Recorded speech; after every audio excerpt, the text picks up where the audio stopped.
Hey everybody, it's Scott Leckie from Democracy Tomorrow. We're back with our European correspondent and friend Matthias van Hein on what is today, the day we're recording this, World Refugee Day, the 20th of June every year.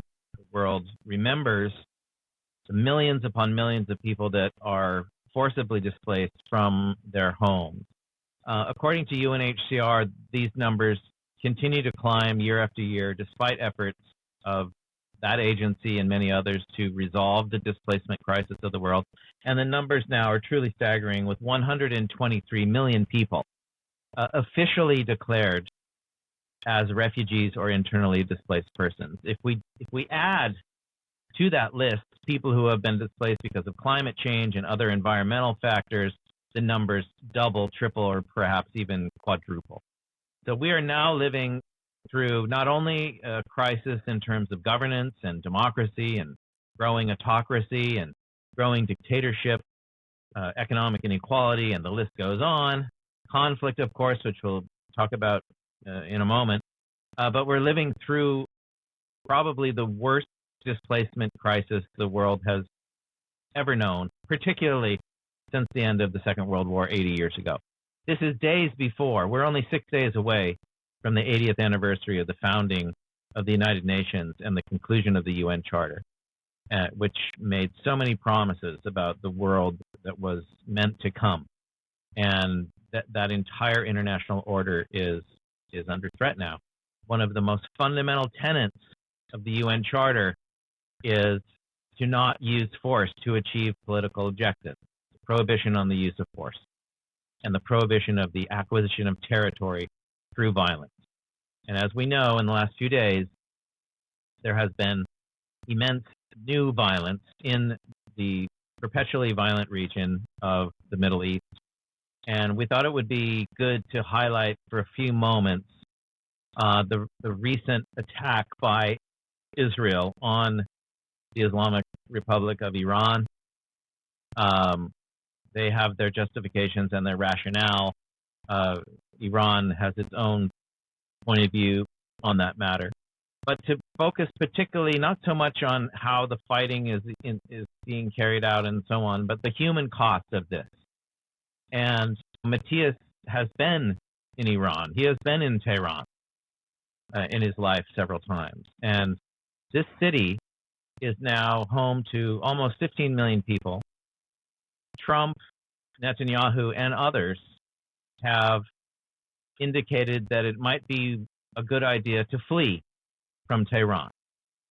Millions and millions of people to flee to some unknown destination, basically facilitating more displacement. And the question remains, who are these people that are fleeing, and what are they enduring? So, Matthias, I know you have a lot of colleagues and friends and acquaintances in Iran. Have you heard any stories of what's going on there? Real life, minute-to-minute stories of what's happening to people today? Well, people, as you mentioned, people are trying to flee the capital, and it's a massive city, very densely populated. When it's situated on a rather high mountain and stretching in the south way into the desert. When you look down from the mountain, you can't see the end of it. It's just endless, and it's super dense. So you can imagine the traffic jams. People moving out, trying to get to safety, not knowing whether there's safety, because not only Tehran is struck, but also other locations within the country are hit by rockets and drones. And since nobody really knows whether his neighbor might be, a member of the Iranian Revolutionary Guards, or some general, in maybe in another floor on his high-rise, so they don't really know whether their building is on a hit list. People fleeing their homes, they post pictures of their homes before leaving.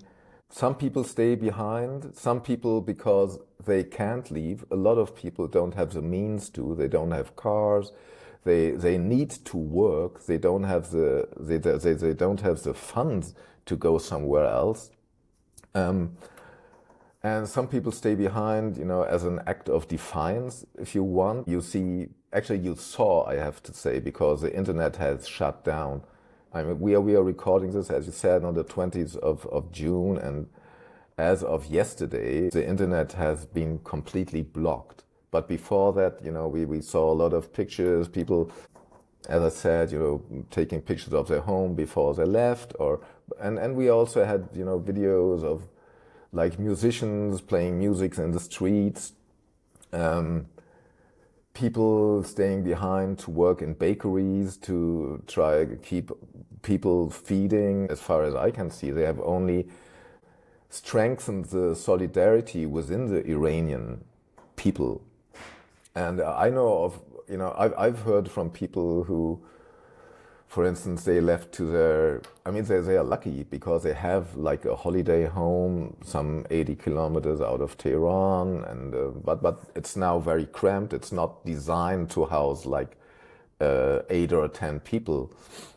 Now the whole family is there, and they have to think about how are they going to get enough food? How are they going to get fuel? I mean, it is still working, but Israel has also attacked some infrastructure like electricity and so on and so forth.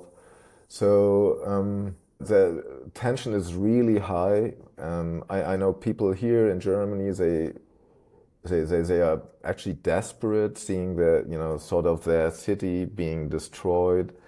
Landmark buildings blown up. Like, for instance, I think it went viral, that video of the Iranian TV presenter that was recorded, while, and she ran away, after blast. But that building has been a landmark built in the 1960s by one of the most famous architects.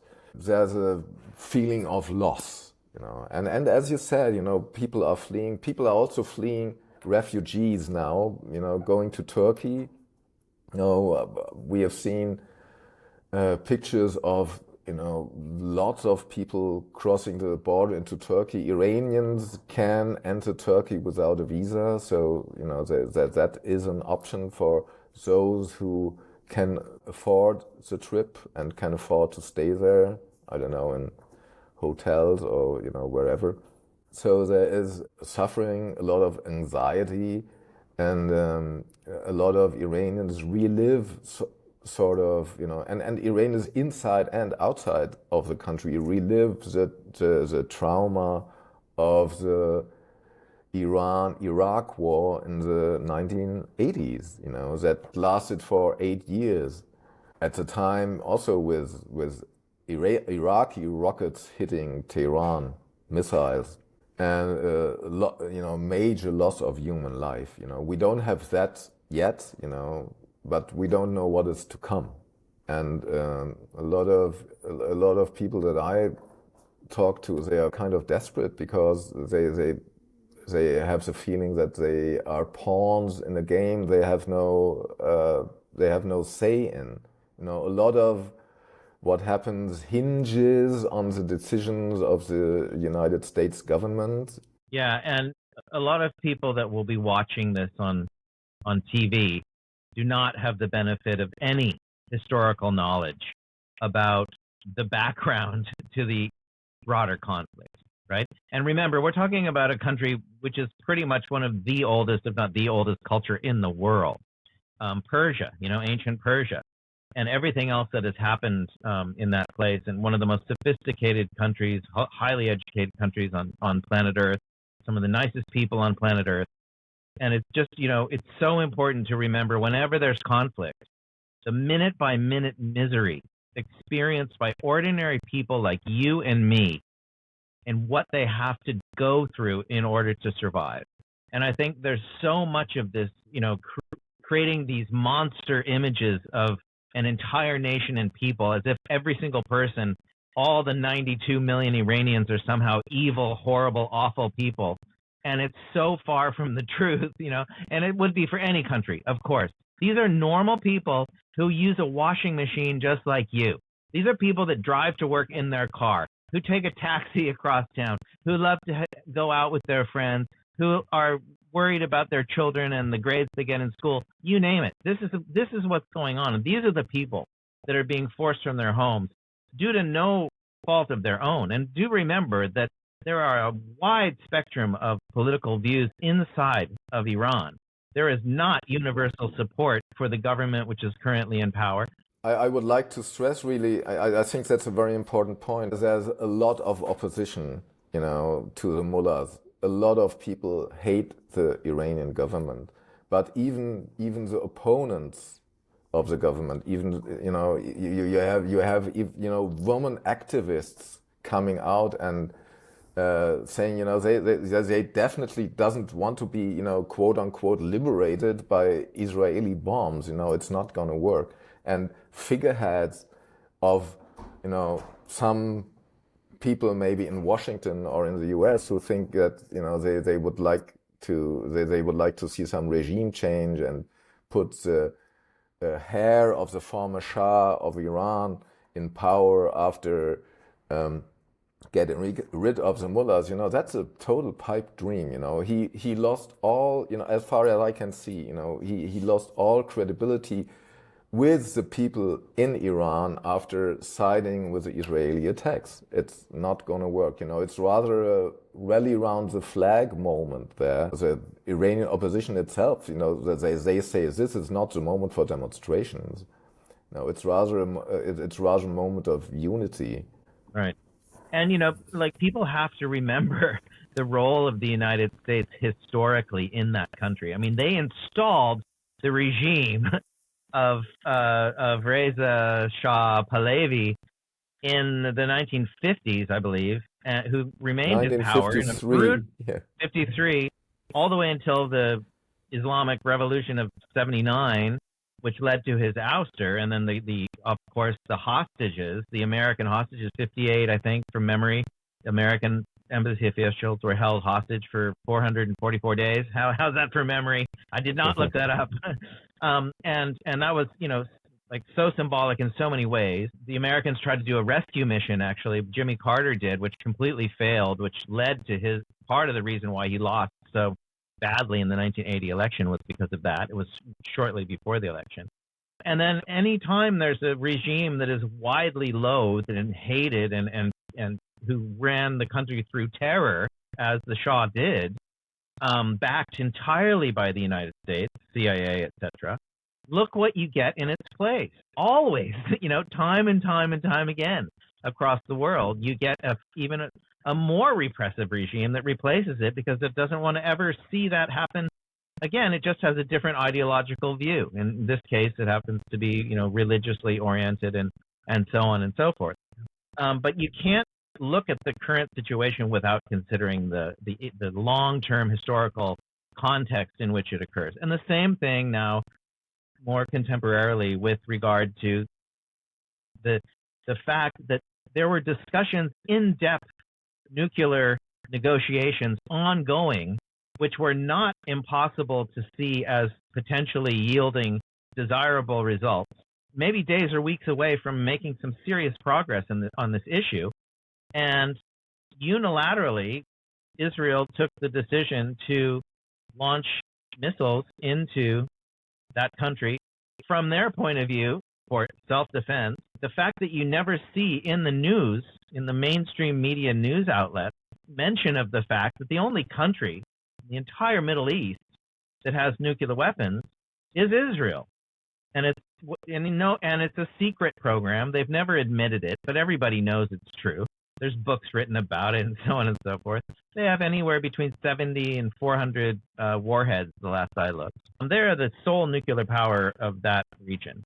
And obviously, they don't want anyone else to have that same weapon because their balance of power would be greatly undermined if that was the case. And there's no doubt about the fact that that Iran has been pursuing nuclear activities But listening to the International Atomic Energy Agency, listening to other observers, even the U.S. military and intelligence community said that there is no chance that Iran has a missile at this time or is even seeking to produce one.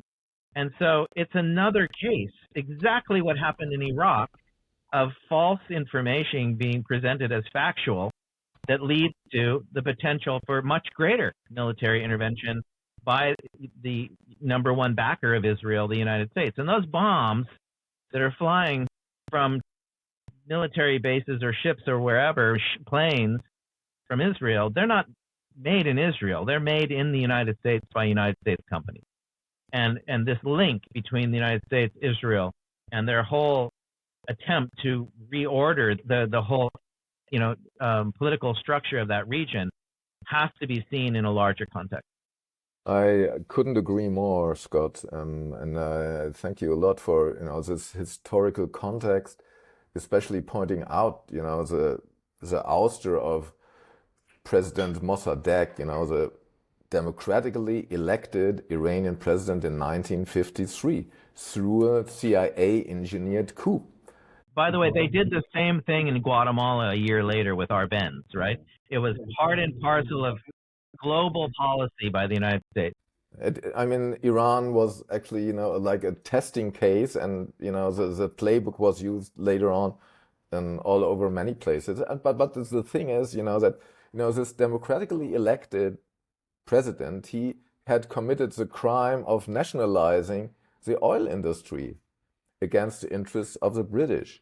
And then everything evolved, as you said. They got the Shah and so on and so forth. But because this coup was organized out of the U.S. embassy within Tehran, you don't go there, you don't break their doors, you don't take hostages. It's nevertheless interesting to understand that what the Iranians, or at least some, those who did storm the embassy, what they didn't want was a repeat of the stolen revolution. They didn't want to have their revolution stolen again by some activity out of that embassy. However bad that went, and we don't have to talk about all the things that the Iranian regime has done ever since. How they treat women, and they top the list when it comes to the death penalty in the world. But actually, they might be second, but we don't know the figures from China. So Amnesty International, when they publish their list, they omit China, and then Iran tops it. And all that is totally despicable, but the Iranians want reform from within. They don't want regime change from outside. They have seen what happened in countries like Iraq, in Syria, in Libya, and Afghanistan, and all those regime change operations. They have changed Europe too, because Europe was one of the destinations for all the refugees. Talking about World Refugee Day, that we have a rise in far-right parties, in anti-immigrant rhetoric, and a major part of the reason is American-led regime operations in the Middle East, because they produced those massive numbers of refugees that came to Europe. If you look at the numbers, and the list of the top countries of origin for refugees in Germany, it's Iraq, Syria, and Afghanistan. Yeah, and lest we also forget, the original displacement of Palestinians in the immediate period prior to the establishment of the State of Israel, 47-48, remains unresolved, remains a key cause for the instability in that country, the impossibility of the Palestinians being able to exercise self-determination, the problems in Gaza, remembering that the vast majority of families in Gaza were not originally from Gaza. They're basically refugees from the rest of areas of contemporary Israel who were ethnically cleansed from their former villages. 531 villages were wiped from the map in a matter of months by the Zionist forces. 700,000 plus people, 750,000 people Now those numbers are much, much larger. And the rights that they have to return to their former homes and lands remain in place.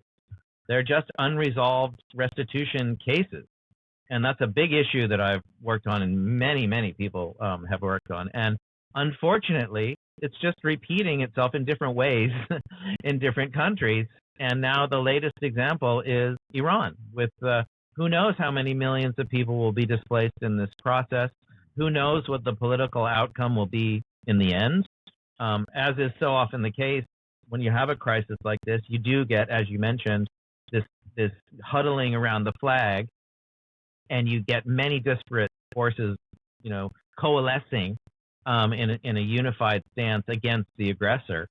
And so this may end up having the impact of strengthening the current regime and entrenching their power 10, 20, 30, 40 more years, and the guarantee, if they are not ousted, that they will most certainly pursue a nuclear weapon vigorously, more vigorously than ever before, because they will conclude from their own rational analysis, and I don't want to see any more nuclear weapons in the world. I want zero nuclear weapons in the world, and I most certainly don't want anyone to ever use one.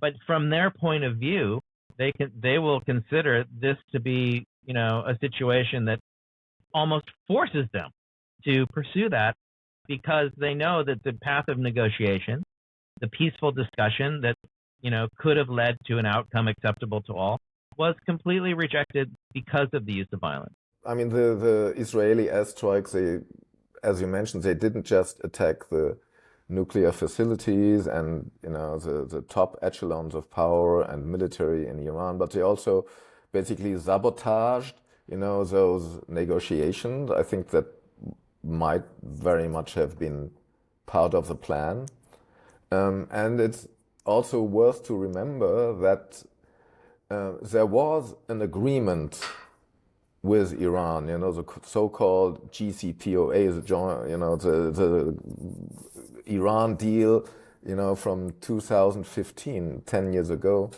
that did limit Iran's nuclear activity in exchange for sanctions relief, and which was, a lot of people in Iran put a lot of hope in that agreement. They wanted their country to be more open. They wanted more exchange with the world. It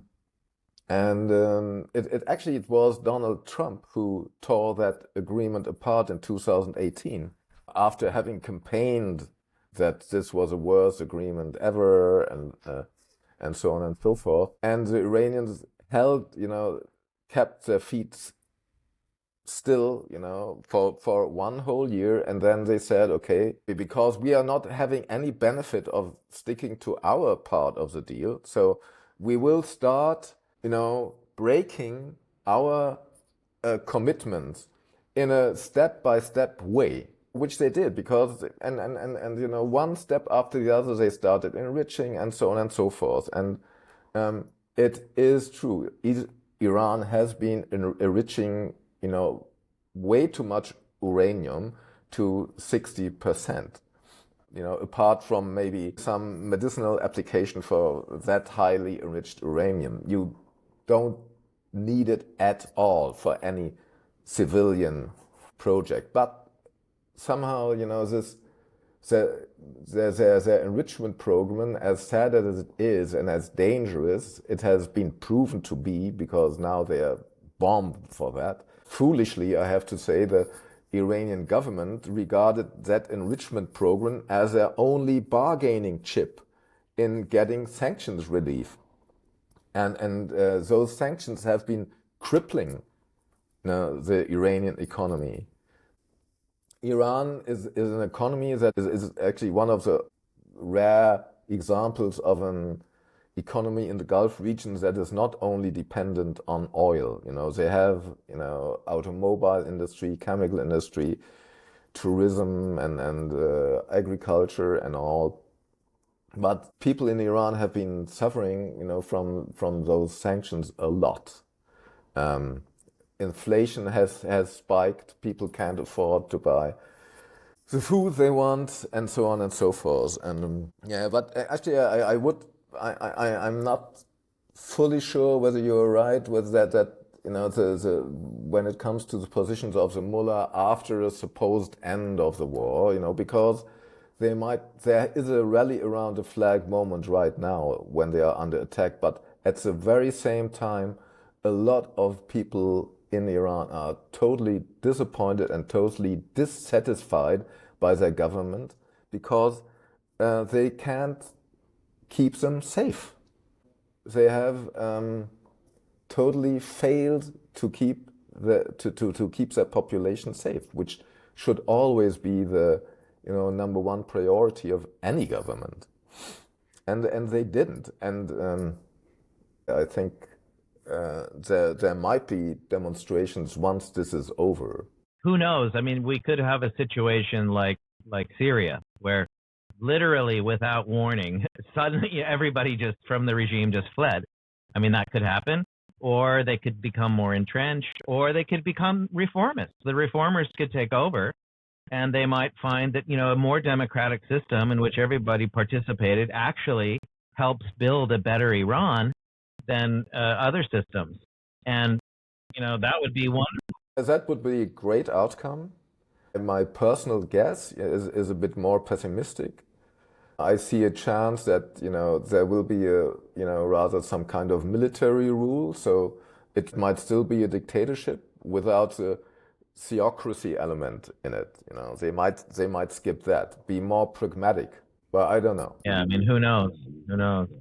I mean, Israel has killed what? I mean, like what is it, like 12 of the top 14 generals or something like that? And so the military as an institution is heavily undermined. So who knows?